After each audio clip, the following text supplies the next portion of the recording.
Pinocchio would be proud, wouldn't he? Chancellor of the Exchequer reads one of the front pages tomorrow.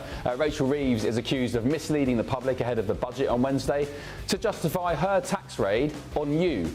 The £20 billion black hole allegedly was complete BS. And tonight, the calls for her to resign have never been louder. Now, make no mistake, this plan means migration will fall. That's a promise. Plan? What plan? Well, even the Prime Minister is questioning now just exactly what plan he's been referring to all these months, because he's reportedly told Emmanuel Macron and the French that Britain has, quote, no effective deterrent in the Channel to stop small boats. But also be cracking open tomorrow's front pages hours before the ink's dry and breaking the news before it comes news with the front pages. And of course, we're live in Washington, D.C., just yards from the White House, bringing you the stories America's talking about and that matter to Britain too, including this one. If they're really escaping fear and persecution from their home government, why are they not claiming asylum in the first free country they come to? The White House orders diplomats to compile a list of crimes committed by migrants in Britain, hitting out at the government for, quote, letting its people down. I'm Ben Leo. This is The Late Show Live, and welcome to the second hour, where we've got all the stories you'll be talking about later today, even more debates, and of course, hallelujah, no ad breaks. Don't go anywhere.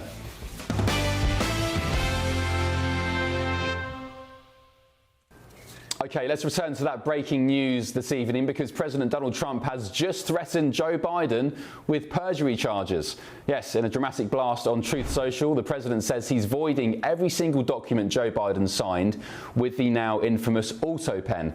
That's allegedly 92% of Biden's paperwork as president. Trump's claim is simple and explosive. Joe Biden wasn't signing his own executive orders. Instead, he says, the AutoPen was doing it for him. And President Trump tonight has said, and this is explosive, if Joe Biden now claims he did authorize the AutoPen, Trump says he'll bring him up on perjury charges. So in other words, Trump is accusing Biden of not being in control of his own presidency, and he's ramping up the rhetoric. Well, joining me now is the journalist Scottie Nell Hughes. Scottie, two questions. Will President Trump reverse Joe Biden's executive orders? He can quite easily. Secondly, and more pressingly, will he go after him for perjury if Biden steps forward and says, yeah, it was me, I authorized it?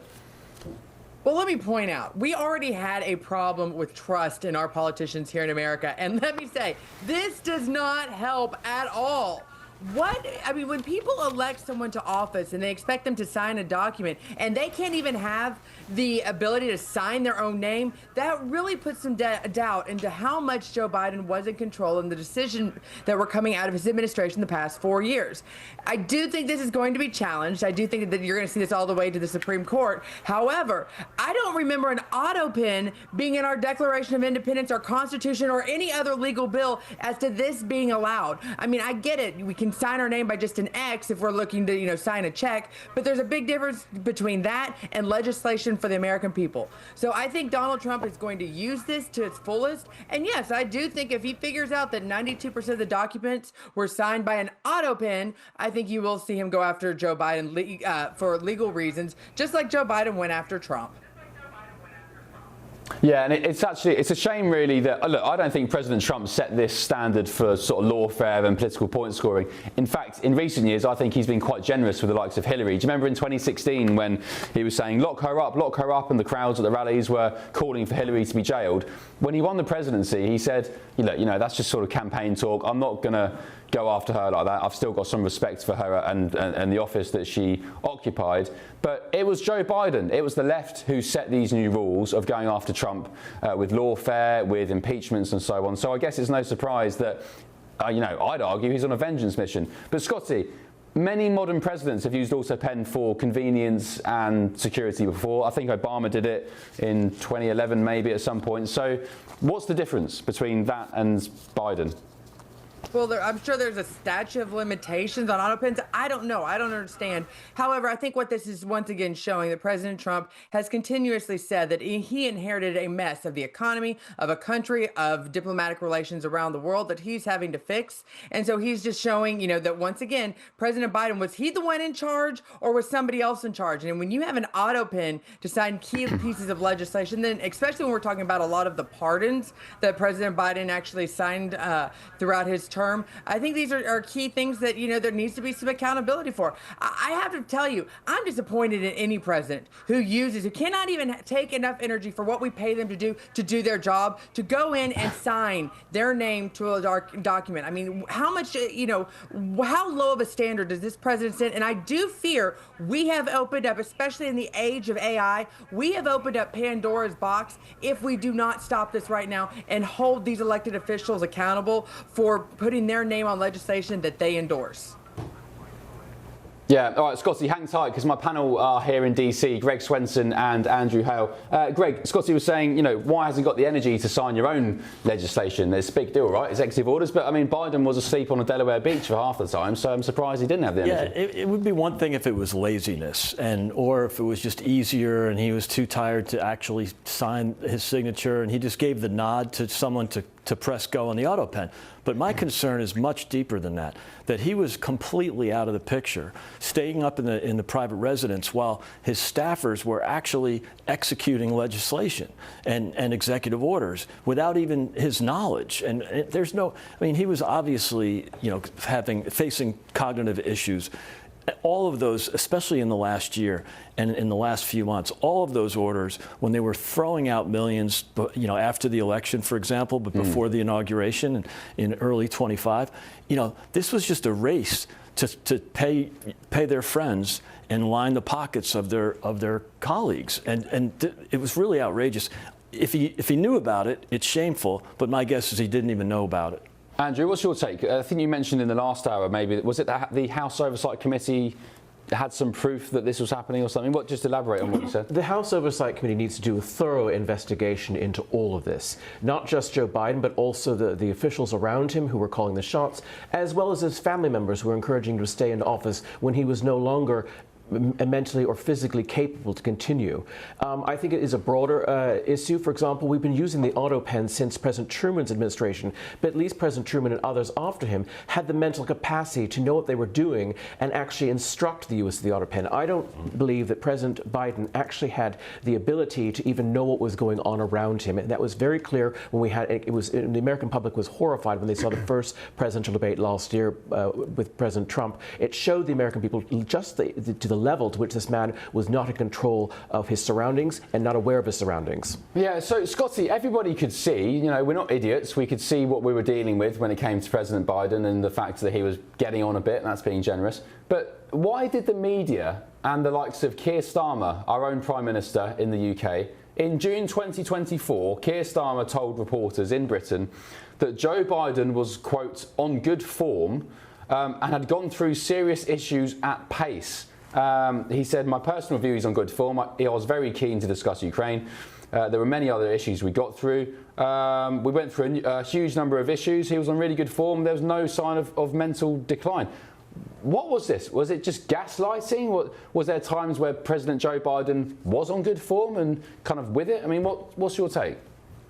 Okay, so it's real simple. If you had Joe Biden actually questioning Starmer and not just like following his orders or marching in line with him, then Starmer would probably have been the first person to say, guess what? Joe Biden has no idea what he's doing. He would call them out. But as long as Joe Biden was in line, and I think that's why you saw the media, who has often been called a talking point or the PR office for the Democratic Party or a Democrat Oval Office, as long as he was doing exactly what they were telling him to do, regurgitating the words, auto-pinning the signature and not putting up too much of a fight, then of course, this is perfect for them. They all were puppet masters of this administration. And 92%, if that number happens to be accurate, not only do I want to see all of the money that Joe Biden and his sons as an entire family has made off of his political power those 4 years in the White House, but I think you need to have that returned back to the American taxpayer or maybe given to the AutoPen Foundation, because that obviously worked harder than the Biden family itself.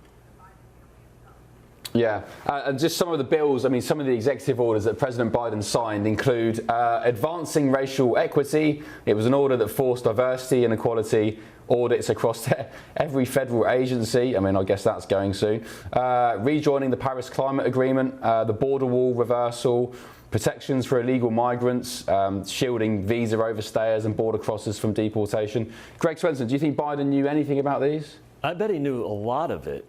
But that's, I guess we'll find out. But whether he knew about it or he didn't, it was actually destructive to the country. And again, I think a lot of these people with the auto pen were lining their friends' pockets. You know, you set up a climate change education foundation and drop $10 million into that. And so I think, you know, whether he knew about it or not, we need to find out. And my guess is most of it he did not. Sad state of affairs on Your Say, gbnews.com/Your Say has said, Ben, why didn't the media question Joe's mental competency? The media is left-leaning. There was one CNN guy, who was it? Was it Jake Tapper, who's now published, so he basically shilled for Biden for 4 years, saying that anybody who suggested he was of cognitive decline was a right-wing conspiracy theorist. He's now published a book saying inside the White House during Biden's cognitive decline, like, it's just insane. Yeah. I would actually say in defense of Keir Starmer, though, basically it is diplomacy that he would kind of have to say that if he wanted to maintain good relations with the American presidency whilst he's in power. He's obviously free to say something different now, but at the time when he said it, I think he kind of couldn't have done anything else. Andrew, can I ask you about the sort of the vengeance mission that many people say President Trump is on? Am I right in saying that maybe 10, 20 years ago you wouldn't get the lawfare, you wouldn't get the sort of payback, the revenge? But new rules have been set. We've got a new standard now, which I argue was started by the Democrats. Oh, I think when President Trump was out of office, I think it was horrific the way he was treated. There was all this sort of lawfare, not just against him, but other officials who served in his administration. And I think that, you know, President Trump had a long time out of office to consider his return. And naturally, of course, he's addressing some past wrongs. Yeah.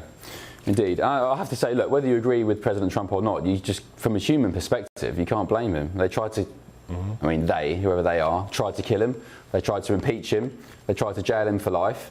They went after his businesses. They debanked him. We go on and on. Scotty, last word to you. This Jake Tapper book, I need to go back to it because the hypocrisy is outstanding. Original Sin, President Biden's decline, its cover-up, and his disastrous choice to run again. Jake Tapper, you were the one shilling for him for 4 years on mainstream media television here. I don't know who I'm more disappointed, the publisher that actually decided to literally put that bull honky in writing, or the people that went and bought the book and actually believed it. I don't know, you know, bravo, Jake, you probably made a couple of, $100,000 off of it, but the people that actually believe it, that I think shows why we have so many issues in the United States today. Yeah, indeed. Scotty, thank you very much for your company. Scotty Nelshoes, journalist, for joining us. Andrew, just last word. You mentioned in the last hour, correct me if I'm wrong, we need some charges or some action against people who covered this Joe Biden's health situation up, because it's a serious matter. You're covering up for a president who's meant to be in charge of the world's leading superpower, and the great American people were under the illusion that this guy was running the country when he wasn't. Absolutely. He basically effectively a modern, incompetent Manchurian candidate. And not just the officials around him need to be investigated, but basically you also need to investigate his family. I mean, his family basically were pushing him to do this so they could maintain their corrupt power as well. So there needs to be a full congressional oversight investigation, and there need to be consequences for this, because it was a scam on a massive scale that was basically, had on the entire American electorate. Greg, somebody on Your Say said, I hope you realise Hunter Biden was reported to be on the board of a Ukrainian oil company and paid $80,000 a month, and also involved in a Chinese hedge fund with unpublished how much he bought from that. Is that true? It's completely true. And it wasn't just Ukraine and China, it was also Russia. He was getting paid by the former mayor of Moscow and the richest woman in Russia. And so they were influence peddling. That's well known now. It's not even theoretical anymore, or the guilty is charged. It was all in the Hunter Biden laptop. And Mark Gibbard on Your Say said, Biden and the auto pen, of course his team used it, as Biden wasn't all there in the last few years. Biden and his team deserve everything that Trump throws at him. Yeah, I mean, kind of my point. Again, I'll say, even if you don't agree with Trump politically, you have to sympathise with him from a human perspective, why he'd be on a so-called vengeance mission. Although, having met President Trump a few weeks ago, lucky enough to meet him in the White House in the Oval Office, he seems very, compared to his first term, he seems very mellow now. I don't know if it's the assassination attempts that he survived with an inch of his life. Do you get that feeling that he's kind of like mellowed out a bit and maybe a bit more considered in his at least public performance. I think so, and also I think there's different Trump. There's Trump who's basically, adapting message and tone as appropriate to the audience. But then there's also Trump who basically, when you were personally dealing with him, he's very cordial. So, for example, when I talk to Canadian diplomats, they say, on television, he'll say, Canada 51st state, Governor of Canada, Prime Minister. But then when they meet him, they said he couldn't be more kind. He never says those things. Yeah. When, of course, he's talking to members of the public or even diplomats behind closed doors. So it really is a question of adapting message and tone as appropriate to the audience he's trying to appeal to. Yeah, and that's a good point. And we see that with Keir Starmer. He absolutely refuses to call out Keir Starmer by name. In fact, any European leader, he'll say, your country is Europe, you're going to hell, you're going to the absolute gutter, but he'll never name anybody by individual titles, will Yeah, and again, it's not very diplomatic by historical measures, but it's really candid and it's really transparent and it's refreshing in many ways. Do you think he likes Starmer, genuinely? He says he does, but do you think he does? Yeah, I'm not sure they'd be besties if he wasn't the prime minister. They're obviously on different ends of the political spectrum, but, I've met the prime minister and he seems like a likable guy. So You've met Keir Starmer? I have, yeah. Well, under what circumstances? I was on BBC on Sunday morning, the Laura Kunzberg show, Oh, yeah? I think, and he came over and said hi to us. I was with a few other panelists, and he was very. Did you know you were a GB News superstar panelist? Oh, that's why he came over. Did he? Yeah. No. I was going to say, has he been watching the He channel? knew he had to be nice to me, right? Yeah. Oh, interesting. So he's a nice guy. No, totally pleasant. Well, even Nigel Farage said that he thought Keir Starmer was a thoroughly decent human being, but that came before Starmer cut his security, called him a racist, so on and so on. I wonder if Nigel Farage has changed his mind. Right, gbnews.com/your say. Let us know your thoughts on that. But still ahead tonight on The Late Show Live. You cannot have a country unless you have borders and you have actual sovereignty. It's not a political statement, it's a matter of fact. Jim Gorka speaking to me a few weeks ago on the necessity for borders. Who'd have thought, Controversial. Strong words there from the Trump administration's Senior Director for Counter-Terror. Well, let's hope the UK government is listening, because tonight it looks like the PM has finally admitted what we all knew anyway about the small boats crisis, but also tonight. Shabana Mahmood is hard as nails, and whether it is tackling disorder and lawlessness on our streets or tackling the insecurity at our borders, you can expect a tough and effective approach from this Home Secretary. Is that possibly, on a side note, the new leader of the Labour Party, maybe May next year, Wes Streeting? The US has asked diplomats in the UK to start logging migrant crimes in Britain, as they claim Brits are, quote, being let down with migration policies. Should we start tabling migrant crime? Doesn't it make sense? Why does every other country pretty much do it, but we don't? What are they trying to hide? This is The Late Show Live. Back in just a tick.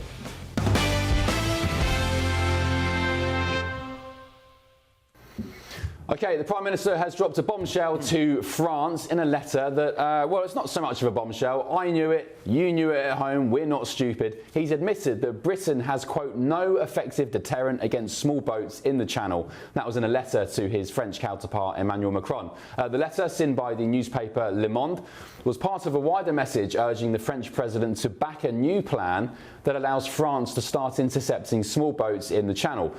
But there is a caveat. They can only do so if the small boat is not carrying migrants. So here's a question. How often do you see a dinghy sailing by itself in the English Channel without migrants? Well, let's get the take of former Conservative MP Louise Mensch, who joins us live from New York. Louise, thanks for your company. First of all, Keir Starmer just said the quiet part out loud. We have no deterrent. We knew we have no deterrent, but he's admitted it finally, I guess, Louise. Yeah, he has. And, isn't it quite shameful that in just a couple of generations, we've gone from Britannia rules the waves to Britannia waves the rules, and allows literally anybody to come in that can get past us on a dinghy. We have the Royal Navy, supposedly one of the greatest navies in the world, and yet somehow we cannot stop a bunch of inflatable boats. Now, to be fair to Keir Starmer, which is difficult for me as a Tory, I expect that he meant that neither Britain nor France, both of us, don't have a deterrent. But what he doesn't seem to get is that France doesn't want a deterrent. France, supposedly our ally, takes great pleasure, it looks like to people in Britain, from sending these migrants in a filthy camp in Calais, pushing them across the border and doing everything short of actively helping them to come and invade our country. And Keir Starmer is going to have to get a lot tougher than a nasty, strongly worded letter to the French president, I'm afraid.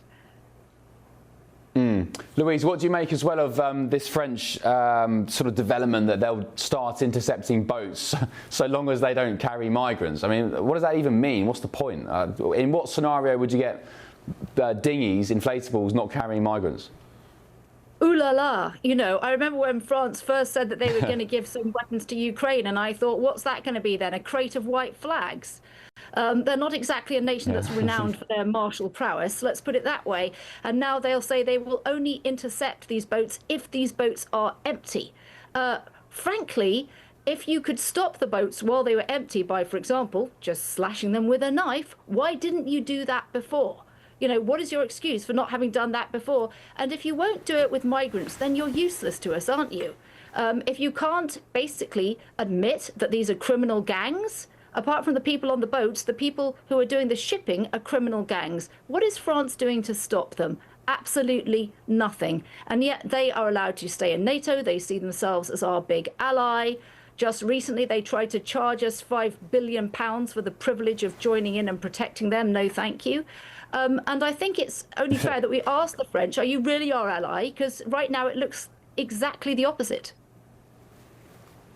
Louise, can I ask you a question which you may not want to answer because some might accuse me of delving into the realms of conspiracy, but all these little schemes and ideas, you know, paying the French £500 million over 3 years, one in, one out, all that nonsense. Should we house them in hotels? Should we put them in detention centres? Whatever. All these silly ideas that pop up and then get forgotten about a couple of months later. Does it not make more sense to you that the incompetence of this small boat situation can only be explained to the fact that it's perhaps intentional or at least being allowed to happen for some reason? I don't know what the reason is, but does that not make more sense? Big Ben, I don't think that's a conspiracy theory at all. As I've just said, I truly believe that the French dislike the British very, very much. They dislike the Americans very, very much. I think they have a bee in their bonnet about World War II, except perhaps for Normandy. And they resent us for having helped them, both nations, the UK and the US. And yes, I do believe that they are deliberately turning a blind eye. After all, if they stopped these people from coming illegally to Britain, they would have to do something about their own problem. You know, my question to France is, why don't you do something about this filthy camp that exists on Calais? Can you not police your own borders? Apparently, they cannot. And again, nothing is going to happen, nothing is going to change, Ben, until people stop shuffling the deck chairs on the Titanic and actually do something real, which means changing the law and preventing these people from landing in Britain. I mean, I could think of a million ideas, so could you. Is it beyond the wit of the French and the British to, for example, provide a large prison ship and intercept these boats? And if you're taking people up, take them and put them onto a jointly owned ship and don't let them dock. Process their claims on that. Why can't we put them on an uninhabited island? We have loads off the coast of Scotland. There are so many things we could do. And yet all that Keir Starmer wants to do is write nasty letters, get his knickers in a twist and not solve the problem. Well, I think it's a bit of a charade. I think it's making it look like to idiots that they're doing something. You know, they've got a scheme here. Oh, look, we're trying hard, we're trying hard. My question about the sort of the conspiratorial linked question was kind of like, yeah, obviously France don't want them on their shores, but I was kind of referencing the UK government as well. Are they intentionally allowing people in? Just look at the graphic on your screen, Louise. Afghanistan make up the proportion, well, the highest proportion of small boat migrant nationalities, 5,766 over the past year. Breaking tonight in the US, of course, you may have heard President Trump has now paused, he says permanently paused, all Afghan arrivals into the US. Visas have been cancelled. Rubio and the State Department have said that until we get a grip of the Afghan situation off the back of the National Guardsman shootings, no Afghans are going to be allowed in. Meanwhile, we let them in en masse. Do we need to take some sort of tips or inspiration from the US? I certainly think we should take a good hard look. Now, this is not as easy as it might sound to GB News viewers. We all know that we were engaged in hostilities in Afghanistan and that there were certainly Afghans that helped both British troops and American troops. And just like with the Gurkhas, I don't think there's many British citizens, that would object to people that have actively put themselves in harm's way against the Taliban and actually helped our troops coming through. The question is, how much vetting has actually been done? You can't just let somebody in because they said that they helped our troops. You don't know who you're letting in. And President Trump has shown one thing, whether you agree with him or not, which is that will, just like with Margaret Thatcher, political will gets things done. I don't agree with sending people to a hellhole in El Salvador, but essentially what we saw is President Trump trying the Rwanda idea and actually getting it through. So we don't have to send people to a hellhole, but we do have to find a third country willing to take them. And we do have to have, Keir Starmer in that clip you said immigration is going to drop. He didn't say it's going to be reversed.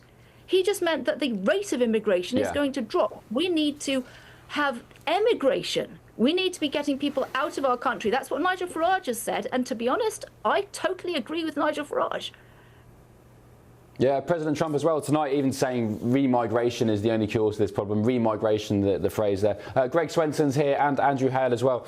Greg, Louise was talking about there about, you know, these Afghans who have fought alongside the British Army, the United States, so on and so on. Fine, we should on paper owe them a debt of gratitude.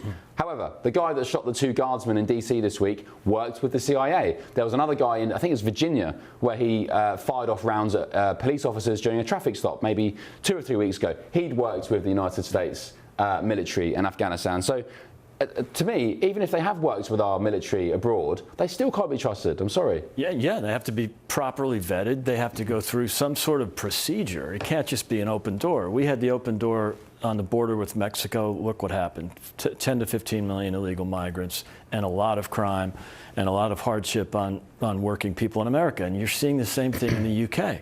I mean, how do we amazing that France, who's allegedly an ally, would just let these human traffickers sail from Calais and continue to do it.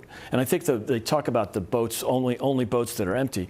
Well, those might be the boats that are returning to Calais to go pick up more migrants. But someone has to be driving the raft. I think they should just go all Pete Hegseth and just, you know, drone.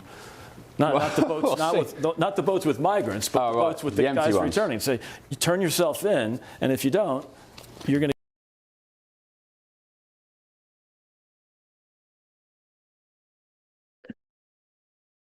used to rule the waves. We conquered, what was something like, I heard a stat the other day, maybe a third of the Earth's landmass with the Royal Navy, Royal Britannia, whatever.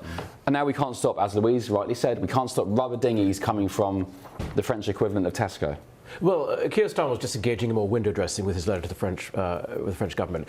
Really, the issue here, we do need to crawl out the Royal Navy and the Army and defend our borders, because the group think in Whitehall is basically open borders. When I talk to civil servants, they say, oh, we must welcome these poor people in, they'll enrich our culture, we'll have better food, and we'll create this wonderful, you know, cultural mosaic. And quite frankly, whether from the top, from Antonio Romeo down to the most down-in-the-word civil servant, basically these people do not want to carry out the mission of defending our country's borders. They want to welcome these people in, and that's the group thinking if you speak out against it, you're dismissed as an extremist.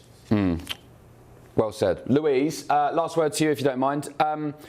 Do you think we are maybe 2, 3, 4, 5 years behind the US, and maybe come the next election when it really matters that we'll be hearing serious immigration policies from Labour as we are today with President Trump and the White House? Don't know about Labour, but I think you're going to hear them from both Reform and the Tories, who I very much hope will form an electoral pact to make sure that Labour don't slip through the middle again. I think you're going to see some really serious policies about emigration, remigration. That is the only way forward. Is Shabana Mahmood, to be fair to her, is she tougher than her Labour predecessors? Yes, she is, but that is a very low bar. And honestly, if Keir Starmer doesn't understand that this is the single most important issue in British politics today, then he's got no job being Prime Minister and he should quit.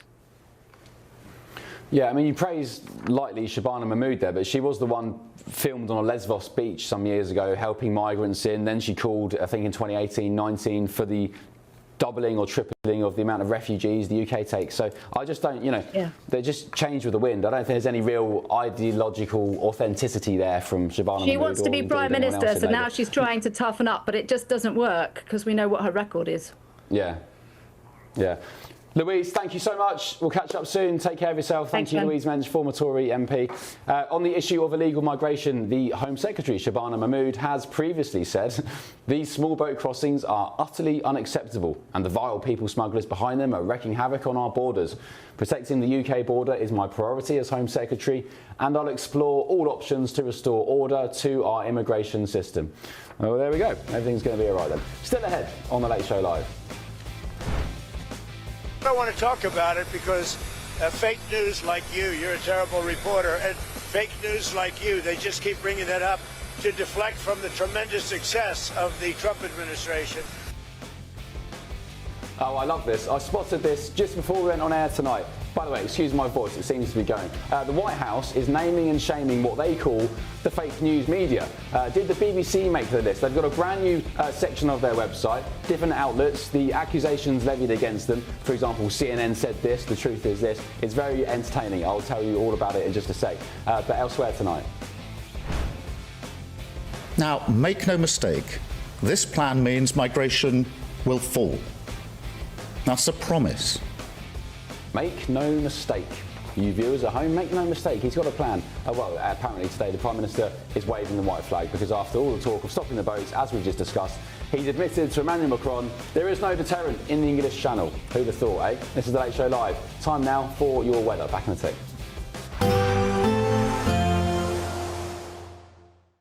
Expect warm spells with the odd rude interruption. Box Boilers sponsors the weather on GB News. Hello, good morning. Welcome to your latest GB News weather update brought to you from the Met Office.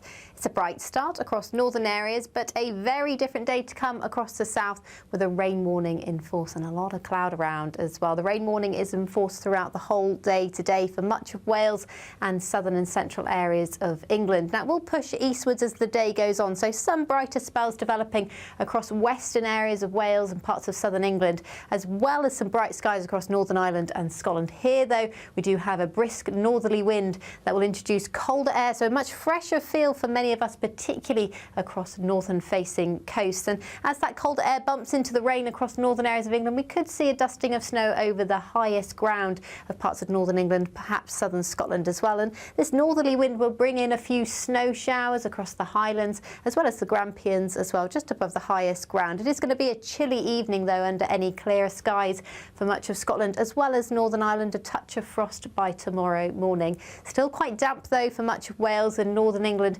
potentially across the southeast as well. This rain could linger into this evening, and it will likely persist across northeastern areas around this area of low pressure throughout Saturday night.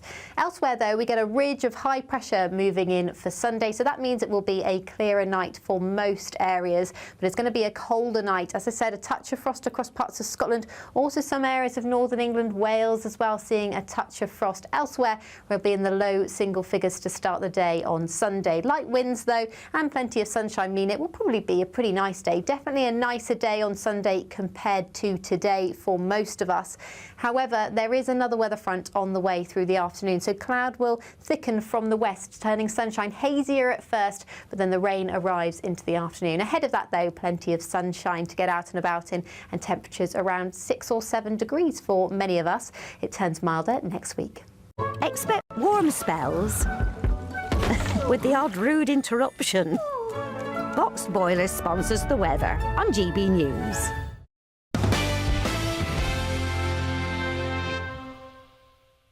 I am in charge of economic policy. This was my budget, focused on my priorities, cutting the cost of living, cutting NHS waiting lists and cutting debt and borrowing. And I achieved those things in my budget, my second budget as Chancellor of the Exchequer yesterday. Well, she's making it clear that it indeed was her budget on Wednesday, but was it her truth too? Because she's on the front page of all the newspapers tomorrow back in England, all calling for her resignation, or at least suggesting that she should be facing calls for resignations. She lied, allegedly, about the £20-odd billion black hole, £30 billion black hole.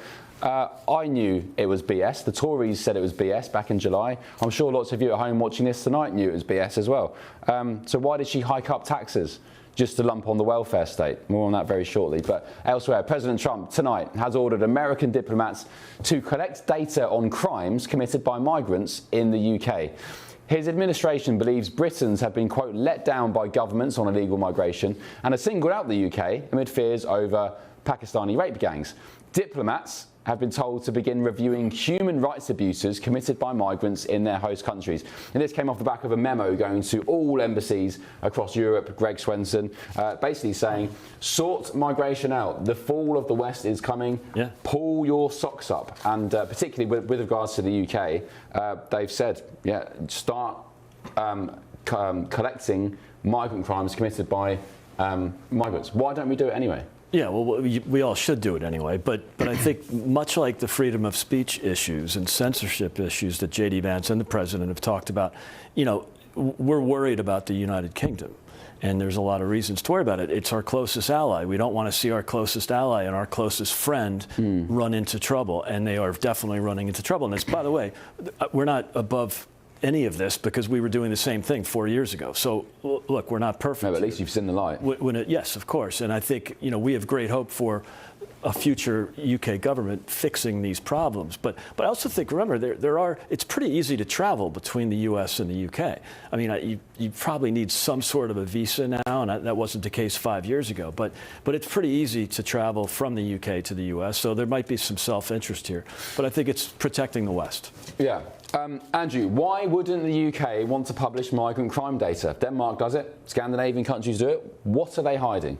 Well, the Home Office under Antonio Romeo just doesn't want to do it because the whole groupthink is they want to import these people. It's been intentional policy since Tony Blair became Prime Minister of importing effectively Labour voters because eventually they will become citizens potentially, and then of course Labour voters after that. So they don't really want to do so. And I said, as I've said before, if you actually try to address in any way, they cancel you and just dismiss you as an extremist because the groupthink and the established policy everywhere is that this is something that enriches our culture, our country, and our economy. I think you're probably onto something there about importing voters. I mean, if that is the reason, I think it's a very valid reason. Because, for example, in the UK, between 2018 and 2024, the asylum grant rate for illegal migrants was 70%. That's for small boat arrivals. That's a pretty high number. So the chances are, if you invade Britain on a dinghy, I'd say sneak in, but not being snuck in, are they? They're being welcomed in with open arms and at parties. Yeah. You're going to get approved asylum. And what are you going to do, Andrew, when you get welcomed in by the Labour government and you get spending money in hotels and Wi-Fi and whatever Debit else? cards with money, mobile phones. NHS dentistry, you're going to vote for the government of the day who welcomes you in. Yeah, exactly. And the government's spending $15 billion on asylum hotels annually. It's just, $10 billion on welfare for people who are not British. And this is a huge problem. They're spending $6 billion on subsidizing social housing for people who are not born in the United Kingdom. So this has huge economic disadvantages as well. Greg, we do have some migrant crime data from the likes of the Daily Telegraph, who compiled FOI results from the likes of the MOJ, the Ministry of Justice, and they found Afghans, I think it was Eritreans, were 20 times more likely to commit sexual offences than native Brits. Yeah, they can't really lie anymore. They'll argue at first that that's racist to segregate any kind of information based on origin, but these things are real and the outcomes are real, and it's not fair to the victims or the victims' families when they try to protect these criminals because they want to be politically correct. But Greg, people will say, yeah, but white British people commit sexual offences as well. Yeah, but they're also British citizens. They should go to jail if they've done something like that. But the illegal migrants don't have the same protections as citizens do. And so even if you can argue over the percentages, are they more or less likely? I think there's a lot of cheating on those statistics. But I do think that we are creating this problem by allowing illegals into both countries. This is just crime cumulatively that wouldn't have happened if we had done some vetting. And of course, if you actually stop giving them free stuff, they won't come, because I was talking to Greek officials last week. The Greeks said they've passed through Greece and they go, the magnet is the United Kingdom and the Nordic countries that give them all the free stuff. If you stop giving them free stuff, you'll cut this in half. Yeah, my family are from Lesvos, which of course was the gateway to Europe for the migrant crisis back in the day. They used to have the Moria camp, the migrant camp, and all the migrants there, the human traffickers were based in Lesvos, and they painted all the migrants, well, female women, with different coloured nail varnish, depending on which country they were going to be trafficked to for work. So yellow, they'd be going to Sweden, maybe blue, they go to Finland, you know, whatever. And yeah, it was en masse, and they don't stay in Greece because there's no incentive to stay in Greece. You're not going to get the same life of luxury. Who would have ever thought that the welfare state in the UK would be more attractive for migrants than France? Exactly. And that's not a good sign. Yeah. Right, still ahead tonight on The Late Show Live.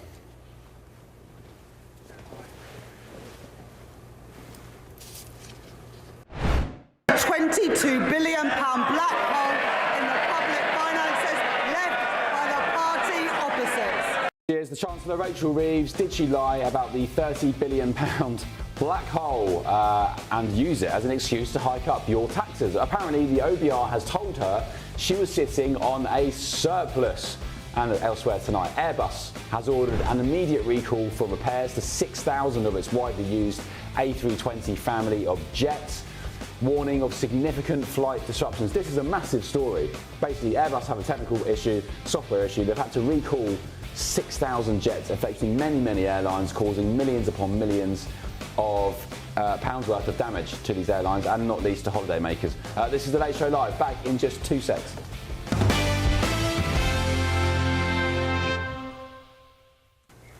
And I'll say again, apologies for my voice, which seems to be on the way out. I've been in the UK this week, came back to DC today, and it was freezing cold, -3 degrees tonight here in Washington. And for some reason, having been here for just a few hours, my voice seems to be going. So there we go. Let's delve into some of the main stories on the front pages of tomorrow's newspapers with journalist and broadcaster Christo Foufas. Christo, hello. Maybe you can do the bulk of the talking here and give my little voice a rest. What story would you like to get stuck into? Well, let's start with the big story from here in the UK, dominating most of the front pages. You're absolutely right to say that. That is, of course, Rachel Reeves. And really interesting front page on The Telegraph about this, because they have absolutely gone for it. Of course, the story is, as you just alluded to, what did she know regarding the economic situation of the United Kingdom from the Office for Budget Responsibility prior to her budget? And I think, before we get into it, actually, I want to say, if anyone doesn't know what the Office for Budget Responsibility is, it is essentially the watchdog. It's the independent financial watchdog for UK PLC, for the UK government. They look at the spending of the UK government, they give projections, all of those sorts of things, and they really do the checks and balances for what the government is saying, what they're planning on spending. Now, why is the OBR important? Well, the media looks at it, governments look at it, but of course, markets look at it. And remember what happened when Liz Truss didn't take into consideration some predictions from the Office for Budget Responsibility? Well, she ended up losing her job as Prime Minister, and the budget that she had written ended up being scrapped. So that's why what the OBR have to say, whether you love them or loathe them, is important.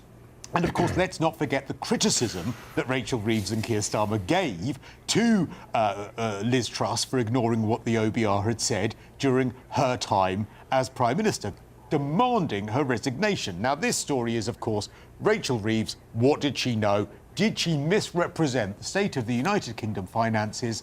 The OBR said that she knew stuff that she didn't reveal when she gave that doom-laden prediction, and that she actually sort of brought in these tax rises when perhaps they weren't needed. The Telegraph Reeves on the brink over tax lies. They're not saying lies in inverted commas. They're not saying alleged lies. They are saying that this was lies. So that is really strong language from them, because even though she had this apparent budget surplus, she wanted a bigger budget surplus, and of course she wanted to give away those freebies to those people on benefits. That's why that 2-child tax limit credit was lifted. And of course, that was not in the Labour manifesto. In fact, when Keir Starmer was asked about the two-child limit, he said prior to the election, and of course after the election, he said that the UK could not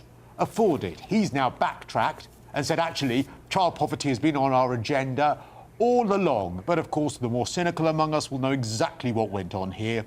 The Labour backbenchers who want rid of Rachel Reeves and who want rid of Keir Starmer were baying for blood. They had to give them something, so what they gave them was this. It saved their jobs for the time being, but the Office for Budget Responsibility have come out fighting, saying, well, actually, you knew more than you let on. So that's the crux of the story. All the front pages going for that this morning. Greg Swenson's here and Andrew Hale. Greg, there was a post going around on social media today and yesterday basically saying that somebody on benefits, on universal credit, they were working actually, they took home something like £2 a month from work, topped up with universal credit, then they got child tax credit. They were on the equivalent of £135,000 a year for working part-time and getting loads of benefits on top. It just makes you wonder why you bother. What's the point? Yeah, and it's basically hostility to the private sector, who can't hire employees or they have to overpay employees. They're distorting the market. So yeah, it's really criminal. And it's in this case with Rachel, it's not just the crime, but it's the cover-up. The crime is the hostility to the private sector and to working people, and the cover-up is what she's doing. Yeah, and Andrew, I was just saying, nothing seems to work in the UK anymore. You know, my bins get collected every couple of weeks. The trains don't work. You call HMRC, you're on the phone for hours on end. It's just nothing seems to work. And yet you're paying the highest tax burden in British history. I agree with you. And actually, in 2021, when I recently lived in the United Kingdom, my landlord, who owned the property and I rented from him, his daughter manages the flat, and she told me, I don't work, you know, I have several children, I get more money by having babies, and I teach yoga classes cash in hand. So she was scamming the system, and she basically, you know, her father had bought her flat, she had all sorts of money coming in. So this is a wide problem that's been going on for decades of benefit fraud. Yeah. Christo, the White House, this was a great story, breaking tonight. The White House has launched a website accusing various media organisations of biased reporting. So Press Secretary Caroline Leavitt tonight posted a social media link to a new section on the White House website captioned, "The Trump White House is holding the fake news accountable like never before." And there's an offender hall of shame described as a record of the media's false and misleading stories flagged by the White House. It includes organisations such as the BBC, AP, Associated Press, ABC News, CNN, the list goes on. Is this good, do you think, Christo, for the White House to be doing, naming and shaming? Yeah, I think it is good, because I think, firstly, it's going to make the White House feel better about the fact that they are putting their narrative out there. But I think that what we saw, and it's a story that we've covered a few times here on GB News, and that is, of course, the bias from the BBC, and the Prescott report absolutely outlined it. And actually, it's quite similar with what we saw with Rachel Reeves as well, actually, that sometimes bias happens. Sometimes bias naturally happens. Sometimes someone will have a bias in something they report. They shouldn't, but it does. But actually, it's the cover-up that's the problem. And what happened with the Prescott report, which of course showed all of these biases, all of these occasions where footage had been doctored or there was not a balance when it came to Trump reporting, that there were so many people that knew at the BBC and so many members of the editorial team that it went to and all discussed it and decided to do absolutely nothing about it, that actually ends up being worse than the bias itself. So I can understand why the White House did this, and I think it will make them feel a lot better about it. Whether it will change anything, well, that's another matter. Greg, it's not just left-leaning outlets that the White House has highlighted here. Fox News is on there, for example. Not GB News just yet, but Fox News is there. Yeah, look, they're not afraid to counterpunch, and once in a while you'll have a group like Fox, or it could be another Murdoch, property that they think they're being treated unfairly. Now, there's always been liberal bias. I wouldn't accuse Fox of being liberal by any means, but the problem with those other networks is when it went from bias to outright activism. And that's where you really have some journalistic standards that have been compromised. Yeah, Andrew, when I first arrived in the US for this stint in August, I put on MSNBC. They had a 5-person panel, and they said that January the 6th was the equivalent of Pearl Harbor and 9/11. Trump was an authoritarian dictator. All 5 panelists sat there nodding in agreement. I was stunned. Absolutely, and actually I've experienced this when I was actually a government press officer, a civil service government press officer in the United Kingdom. I saw how, for example, the state broadcaster and other media outlets were politically motivated, and I think that's been happening actually for a long time in the United Kingdom, and of course it's here now in the United States as well. It's not just a question of not being biased in a particular direction, it's also a question of it's unpalatable to address certain crises like mass migration, like illegal migration. They just don't want to touch these subject matters because the groupthink is those things are good for us, and we want them. Yeah. Oh no, can't say that. Can't mention borders. It's a bit racist, a bit bigoted. Can't talk about that. Christo, elsewhere, and again, apologies for my voice. It's on the way out. Airline passengers, Christo, have been warned of potential travel disruption as Airbus have identified a, quote, significant number of A320 planes being impacted by a software issue. So Airbus have said that intense solar radiation may corrupt data critical to the functioning of flight controls. An Airbus spokesman said the software change could impact up to 6,000 planes. It's caused lots of delays, it's massive recall, holidaymakers affected, and of course airlines have been stung for a lot of money here. Thoughts on this? I mean, this seems like a bit of a gaffe. 6,000 planes affected and recalled. Yeah, I mean, this is an absolutely huge story for the aviation industry, and A320 is the workhorse of so many different airlines, you know, as we've seen here in the UK. Wizz Air, EasyJet, a lot of those short-haul, low-cost operators all have A320s in their fleet. Now, this is Airbus, of course, being particularly cautious on these 6,000 planes that have been recalled because, of course, as you said, it's a software fault, potentially, that intense solar radiation. That implies to me it's when the plane gets nearer to the sun, which, bearing in mind how high planes go, you want to make sure that that software glitch doesn't happen. But let's, of course, put this in the context of what happened with Boeing. And, of course, the 737. Now, what happened there with the 737, the late version that, of course, had their software glitch, that, of course, caused 737s to end up crashing. And that was a software failure that was creating that situation. So, clearly, Airbus being cautious in this and deciding that the cost to airlines was worth it than, of course, the cost if, heaven forbid, the worst should happen and an airliner goes down as a result of this. So, I mean, many of us will be saying this is absolutely dreadful if we want to go on holiday, but, of course, the alternative it isn't worth thinking about. Right, as somebody who's been flying a lot recently, of course, for obvious reasons, I say, yeah, better to be safe than sorry. Although I did fly today on British Airways. I'm going to call them out. I did an 8-hour flight from London to DC today. No Wi-Fi. It wasn't that the Wi-Fi was broken. There was just no Wi-Fi on the plane, which I found absolutely absurd for British Airways. Anyway, first world problems. Last story here, Greg. A politician called Adolf Hitler Unoa has won re-election in Namibia, but he's changed his name because of unwanted attention, obviously. He claimed his father was unaware of the German dictator's actions when he named him, and he's changed his ID documents to ditch his middle name.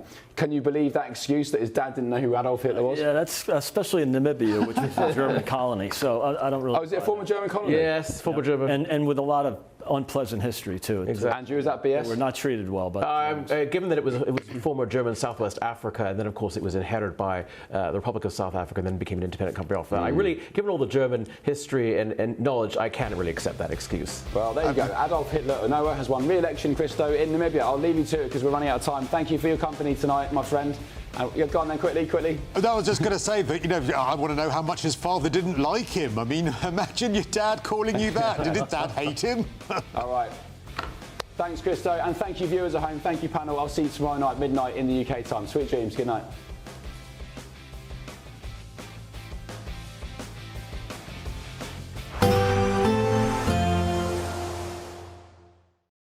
Today, clouds overhead. Total zen within. Boxed Solar sponsors the weather on GB News. Hello, good morning. Welcome to your latest GB News weather update brought to you from the Met Office.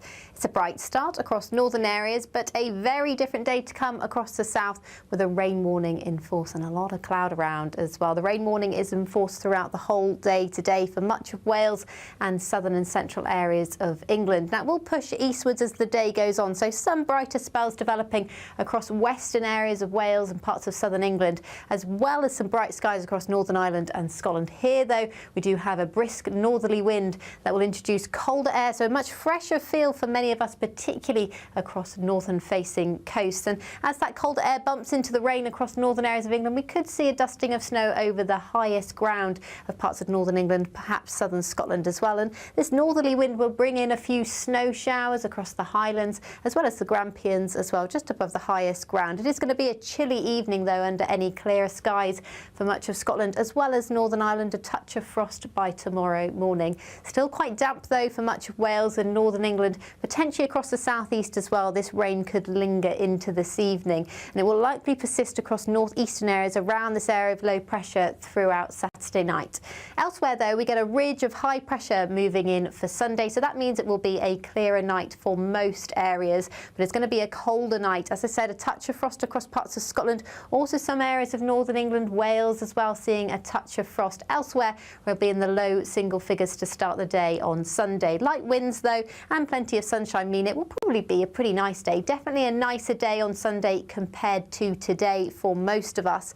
However, there is another weather front on the way through the afternoon, so cloud will thicken from the west, turning sunshine hazier at first, but then the rain arrives into the afternoon. Ahead of that, though, plenty of sunshine to get out and about in, and temperatures around 6 or 7 degrees for many of us. It turns milder next week. Today, clouds overhead, total zen within. Boxed Solar sponsors the weather on GB News.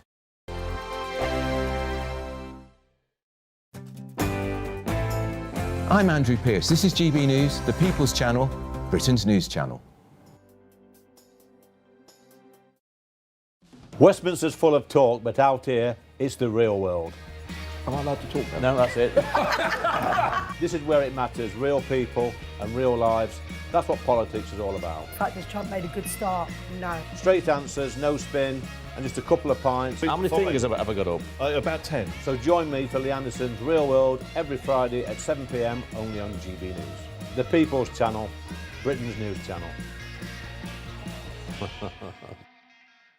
At GB News, we love to hear from you, our loyal community. So drop us a line at gbnews.com/yoursay. There you can talk to each other and also to the presenters live on air. gbnews.com/yoursay, because GB News is your channel, Britain's news channel. In the GB Newsroom, we bring you the news as it happens. With our team of dedicated journalists across the UK, we're ready to keep you up to date with what's happening every half an hour, every single day. Bulletins here on GB News, the People's Channel, Britain's news channel. From the school run to the home run, watch a new show for all of Britain. So he can say whatever he wants. A straight talking show where all voices are heard. And, you know, when are we going to stop talking about smashing the gangs and actually do it? With the stories that matter from every part of our country. There's a bit of a crash landing there for your Chancellor. Bold, fearless and standing up for you. That's me, Martin Daubney, 3 p.m. till 6 p.m, weekdays, here only on GB News. The People's Channel, Britain's news channel. No matter the state it's in, this is our nation. Join me, Jacob Rees-Mogg, for a genuine, honest discussion on where we have been, where we are going, and where we are with the people who set the direction. Tune in to State of the Nation every Monday to Thursday, 8 to 9 o'clock. Only on GB News. Britain deserves a newsroom that puts the facts and your voice first. Well, and that's what you get on GB News. Lively debates, lively conversations. And we're not afraid to hold power to account. And each other. So join me, Andrew Pearce. And me, Miriam Cates, for Britain's Newsroom, weekdays from 9:30 on GB News. Join me, Nana Akwe, for an informative, interactive news programme with a difference. It's fun. No, he didn't say that, though. I'm so surprised. twist. I think there's an element of truth to that. Join me from 3 p.m. every weekend, only on GB News, Britain's news channel. I'm Michael Portillo. This is GB News, the People's Channel, Britain's news channel.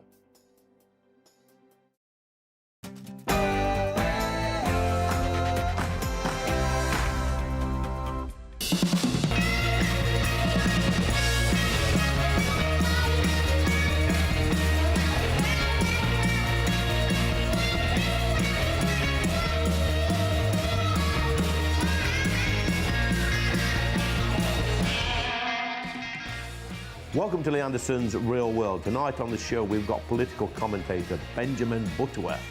He'll be going head-to-head with writer and broadcaster Emma Wolfe. We've also got prostate cancer survivor Kevin Kibble and screenwriter Richard Sparks. But first, let's go to the news.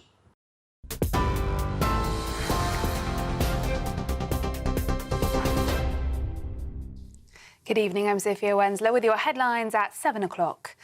Shadow Chancellor Sir Mel Stride is calling for the Chancellor to resign. It comes as Rachel Reeves has been accused of misleading the public by making the country's economic situation appear in a worse state than it really was in the run-up to the budget. A letter from the Office for Budget Responsibility published today revealed it told the Chancellor as early as the 17th of September that the projected £20 billion black hole would actually be much smaller. Downing Street denies Rachel Reeves misled the public about the state of the finances. Elsewhere, Volodymyr Zelensky's chief of staff has resigned after an anti-corruption investigation. It's after Ukraine's anti-corruption agencies raided his apartment in Kyiv's government quarters early this morning. And Yermak said on social media that from my side, there is full cooperation. The Ukrainian leader has also announced a reshuffle of his presidential office as a result of Andrei Yermak's departure. The US Department of Justice is upgrading charges for the Afghan man suspected of shooting and killing a National Guard member and wounding another to first-degree murder. It comes after the president paid tribute to 20-year-old Sarah Beckstrom as a highly respected and magnificent person. She was one of the 2 Guard members shot on Wednesday. The other National Guard member, Andrew Wolfe, who was attacked, remains in a critical condition. The suspected gunman is also in a serious condition. Now, French police are reportedly going to start stepping up intercepting migrant boats crossing the English Channel following months of arguments with the UK over the danger of such operations. It comes as French newspaper Le Monde says they have obtained an official document signed by 4 prefects responsible for beaches around Calais and Dunkirk, from which thousands of migrants head off to England every year.